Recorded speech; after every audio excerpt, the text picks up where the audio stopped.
Shawn Porter retires after loss to Terence Crawford. I'm not going to be a gatekeeper. Hear what Shawn Porter had to say about his father's decision to stop the Bud Crawford fight and his decision to retire from boxing. It's not every weekend that boxing can claim to have a more compelling night of fights than mixed martial arts, but in our book the Terence Crawford vs. Shawn Porter fight easily beat out Miesha Tate vs. Ketlen Vieira at UFC Vegas 43 for most compelling fight of the weekend. Crawford defended his WBO welterweight title in a tight and entertaining bout that ended in the 10th round after he knocked down Porter twice. Porter's father, sensing a dangerous finish coming, waved off the fight. And then shortly after the bout was over, Shawn Porter retired from boxing. I kinda expected that question because I have fought everyone, Porter said during the post-fight press conference. I am prepared to retire. I was prepared to announce my retirement tonight, win, lose or draw. Even if it was a draw, we had a date. They were telling us we'd have to do it again. I was not going to do it again.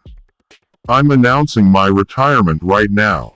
One of the guys I admire in this sport is Andre Ward, and I heard he had me up on the scorecards, so shout out to Andre Ward, Shawn continued. I kinda hang on to every word that Dre says. I really admire him and everything he's been to this sport. And we were in the back room about to do Tyson Fury vs. Deontay Wilder 3 commentary, and someone comes up to him with talk about Canelo saying, "Come on champ, you know you got one left in you." Andre said, "Why can't I just have one more left in me?" And the guy was confused.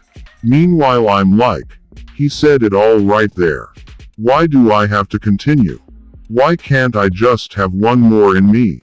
I think a lot of time the way this sport has gone, you expect us to fight for 15, 20 years, you say. We hope he leaves this game with his health, but you never really know. I've been fortunate enough to be in some really big fights with some really great guys and still have my health at the end of the night. With that being said, I knew that Errol Spence Jr. was going to be my last fight. I knew that in 2017, I think it was, when he won his championship fight. And I said he'd be the last I fought. And after we fought, I felt like there was something else, and that something else was Terence Crawford. Win, lose, or draw, it doesn't matter. I gave this sport a great deal, he said. From the training to the competition to the more training. And with that being said, after fighting everybody at the top, what more do you do? I'm not going to be a gatekeeper. You look at the 4 losses and assume he could be a gatekeeper. That's not the life I want to live. I've never wanted to live the life of a fighter who fought into his 40s. We wanted to end this when we were 30. And I'm 34, and now's the time. I understand my dad's position and he saw. I took too many shots there clean and it's not the Porter way we do, he said. It was bad defense, hands were down, and I think part of me is just wanted to get back and was careless. And the other part of me was a little out of it and not able to defend myself quick enough. So again, I understand what my dad's position was there. I didn't expect it, though. But when I saw it I was like, okay. Opinions are divided on whether it was the right call, especially with the fight being as close as it was.